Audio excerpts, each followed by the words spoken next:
안녕하십니까. 여수시장 예비후보 서영학입니다.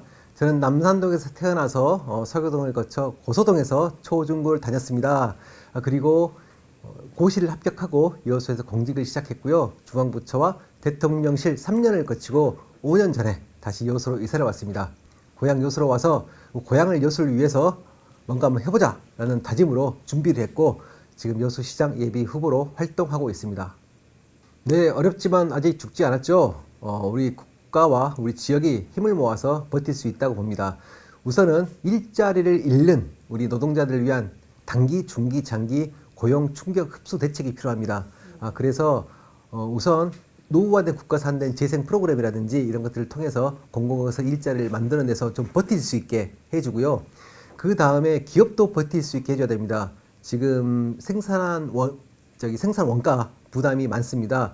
우선은 가장 필요한 게 올라간 전기세를 다시 인하시켜서 원가 부담 좀 줄어들어야 하고요.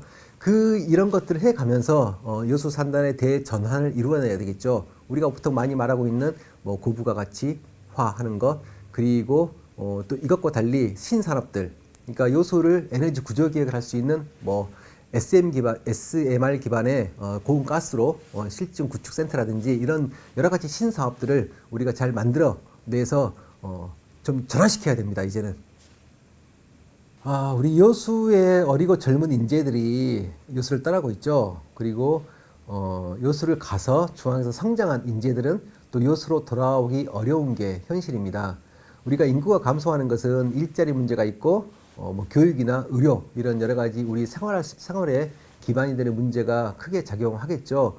뭐 교육 의료는 뭐 추후에 말씀을 드리고 일단 한 가지만 말씀드리면 이 청년들의 일자리를 위한 대책으로 여수 미래펀드 1,000억 원을 제가 만들어서 청년들이 우리 지역에서도 청년뿐만 아니라 우리 퇴직을 앞둔 시니어들 이분들도 우리 여수에서 새로운 꿈을 펼치고 창업을 하고 할 수 있는, 그래서 꿈을 펼치고 이 자리에서 일자리를 계속 가질 수 있는, 정착할 수 있는 그런 산업 생태계를 좀 만들고 싶다라는 생각을 합니다.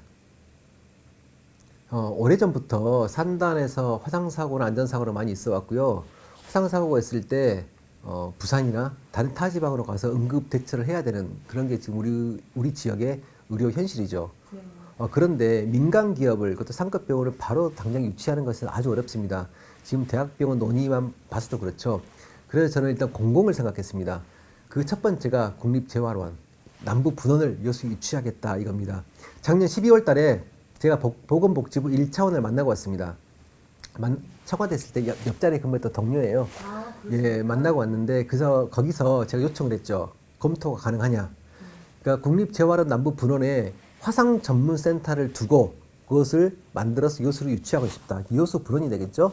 그러면 우리 산단에서 화상 사고를 입으신 분들, 또 화상 이후의 재활치료, 그리고 우리 지역의 4분의 1 정도가 65세 이상 고령자들인데 이분들도 지금 재활치료가 많이 필요한 분들이 많죠. 물론 젊은 사람도 있고요. 그래서 우리 시민들의 재활치료까지, 더 나아가 인근 도시에 재활치료를 하고자 하는 분들까지 여수로 와서 치료를 받겠죠. 이게 하나 있고요. 두 번째는 국립해양경찰병원을 여수로 유치하겠다. 현재 없습니다. 서울에 가면 오금이라는 지역에 그 경찰병원이 있거든요. 국립경찰병원이 있는데 이 경찰병원은 다양한 진료 과목이 있고요. 여기에는 일반 시민도 이용을 합니다. 경찰만 이용하는 그렇습니다. 예, 그게 아니죠. 시민도 이용하고 있는데요. 국립해양경찰병원을 국가로 하여금 신설하게 만들고 그것을 여수로 유치하겠다. 충분히 명분이 있습니다. 이 남해안의 중심지이고요. 이미 여수에는 해양경찰 교육원이 들어와 있죠. 제가 2006년도 시청 과장을 할 때 그 업무를 맡았었거든요. 그 유치를 확장해놓고 제가 올라갔었습니다. 예, 지금 목포, 여수, 통영, 그다음에 이제 부산까지 해서 해양경찰 그 기관들이 다 있죠. 그 중심에 해양경찰병원을 둔다고 하면 이 해양경찰병원은 우리 도서 지역의 주민들, 그다음에 바다 위의 사고들, 그리고 우리 일반 시민들까지 다 포괄할 수 있는 약간 그런 병원으로서 우리 시민들의 의료 서비스가 한층 더 높아질 것으로 생각합니다. 차기 시장의 임기가 시작되고 2개월 만에 치러지는 대규모 국제 행사죠. 네. 일단 좀 아쉬운 점이 있다고 하면 우리 그 웅천 거점 마리나 같은 것들이 좀 조속히 이루어졌다고 하면 그 섬을 이동하는 그 요트의 중심으로 섬 이동하는 그 섬 박람회 연계에서 굉장히 시너지가 있었을 텐데 그 부분이 좀 일단 아쉬운 점이 있고요. 지금 상태에서 이 굉장히 우려가 많죠. 대통령께서도 중앙정부에서 전문가 지원이 필요하다고 국무회의에서 직접 말씀하신 것은 그 우려가 반영된 것이라고 보고요. 일단은 교통, 주차, 안전 대책을 확고하게 그리고 세심하게 일단 만들어 놔야겠죠. 9월 달에는 9월 초니까 개최일이 그때까지는 태풍이 옵니다. 요소에서 해양경찰을 했던 경우를 봤을 때 이 태풍에 대한 대책, 우천 대책뿐만 아니라 많은 해외 사람들, 많은 국내인들도 올 텐데 그럴 때 교통을 어떻게 할 것이냐. 그래서 뭐 대책을 세우고 있겠지만 제가 한 가지 제안 드리는 게 그 자가 승용차를 억제했을 때 인센티브를 주자. 그거는 또 무슨 예를 들면은 KTX나 공항으로 오시는 분들 굳이 자기 차를 몰지 않고 대중교통을 이용하시는 분들은 입장료를 10% 할인해 준다든가 이런 것들에 대한 이런 것들까지 좀 세심하게 만들어서 최대한 대중교통을 이용하게 만들고 또 주차장도 최대한 확보를 하고 하면서 이 교통 대책을 좀 줄여야 될 것 같고 또 섬에다가 의료 거점 어떤 것을 둬서 그 의료 안전에 대한 것도 좀 세심하게 신경 써야 될 것 같고요. 어찌됐건 교통 안전 대책을 확실히 해놓은 다음에 근데 더 중요한 것은 이제 섬박람 이후겠죠.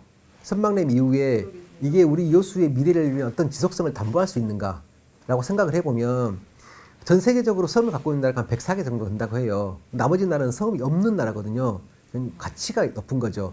우리가 섬을 생각할 때 기후변화라든지 사실 섬은 그 기후변화의 그 바람을 처음 맞는 곳이고 또 섬에 사는 분들의 굉장히 생활이라든지 여러 인프라 측면에서 불편함을 갖고 계시잖아요. 그래서 우리가 섬을 생각을 할 때, 섬의 가치를 생각을 할 때, 우리 섬에 사신 분들의 정주권, 그 다음에 섬의 이동권, 그 다음에 기후변화에 대한 것, 섬의 역사, 문화, 이런 것들 통틀어서 여수에서 일어나는, 개최되는 세계 섬 박람회이만큼 세계 섬, 어떤 선언할 수 있는 그런 것들까지 포함해서 좀 지속화시킬 수 있는 방법들을 우리가 찾아야 된다. 그 중심에 여수가 있고 여수에서 그 발표가 되고 선언이 되고 이 여수 세계 선박람회가 그 플랫폼이 될 수 있는 그렇게 약간 소프트웨어적인 것들, 가치적인 것들을 잘 만들어가야 된다 이렇게 생각합니다. 일단 인재가 다양하죠. 공부 잘하는 학생도 있고 뭐 예체능계도 있고 다양할 텐데 우선은 이제 많은 학부모들께서 관심 있는 분야죠. 좋은 대학을 바라고 그것도 공공에 의해서 최대한 신경을 써야 되는 부분이라고 생각합니다. 그래서 일단 제가 일명 여수형 자기주도 학습센터를 만들겠습니다. 지금 경기도 가면 모 시에 굉장히 잘 운영되고 있는 곳이 있어요.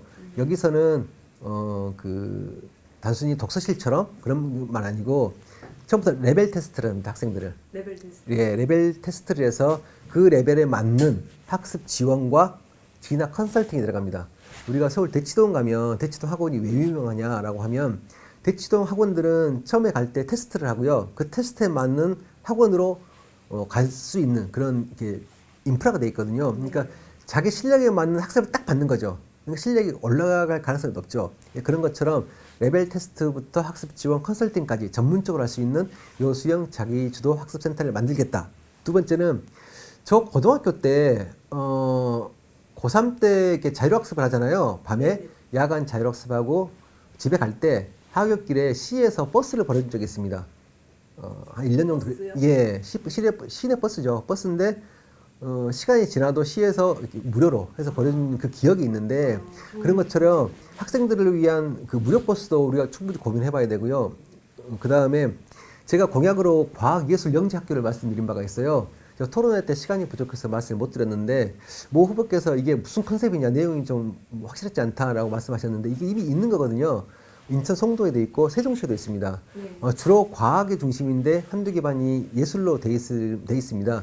그래서 과학예술영재학교를 제가 하려고 하는 취지는 이런 조금 다른 타 지역에서도 오고 싶어 하는 학교가 있어야 전반적인 그 교육 분위기라든지 이런 것들이 나아지고 학구열까지는 아니지만 그런 분위기 속에서 여수에서 교육 때문에 떠나는 분들이 좀 줄어들 것이다 이렇게 생각해서 이 말씀을 드립니다. 소통의 방법은 많이 있죠. 저는 시작이 되기 전부터 이미 저의 소통 폰, 문자 전용 폰을 공개를 했고요. 그리고 뭐 이메일도 공개했고요. 그래서 지금 많이 들어오고 있습니다. 아주 많지는 않지만 페이스북 댓글이 일부 있고 그다음에 그 문자 폼을 통해서 그 바라는 바 네. 시의 미래를 위해서 바라는 바로 오신 분들이 있고요. 네. 정책 제안도 있고 네. 이메일 통해서 들어오고 있습니다. 조만간에 제가 정리를 해서 물론 지금 제가 시장이 아니니까 당장 답을 드릴 수 없는 부분이 많이 있을 거예요. 하지만 제가 생각하고 있는 거 또 우리 시민들께서 어떤 분야를 많이 원하시는지 이런 것들을 좀 정리해서 또 이렇게 영상으로 보내드릴 텐데 다양한 소통 방법을 찾아서 시민들과 소통을 할 거고요. 중요한 것은 시장이 일을 많이 해야 되잖아요. 예. 그렇죠. 일을 많이 하는 모습을 계속 보여드리겠습니다. 네. 예. 그러니까 그냥 가서 인사드리는 것도 중요하고 가서 손잡는 것도 중요하고 그런 것들도 제가 하겠지만 제가 정말 그 청와대를 가고 중앙부처를 찾아다니고 그리고 그런 모습들을 시민들께 보여드리면서 다양한 소통 방법을 찾도록 하겠습니다. 요수를 말하기 전에 바다를 말씀드리고 싶은데 늘 바다는 저한테 위로를 주는 곳이었습니다. 제가 1월 달에 낸 책 제목도 바다가 답이다. 바다가 답이다. 예, 블루 이코노미에 대한 책이었는데 저한테 위로를 준 바다. 저한테 바다는 요수고 요수는 바다입니다. 저한테 요수는 위로를 주는 곳이다. 지금 여수에는 변화가 필요합니다. 그 변화의 중심에는 사람의 변화가 있어야 됩니다. 이 젊은 서영학, 중앙에서 치열하게 살아온 서영학이 그 중심에 있겠습니다. 제가 실력으로 입증하겠습니다. 서영학이 여수의 마지막 승부수가 되겠습니다.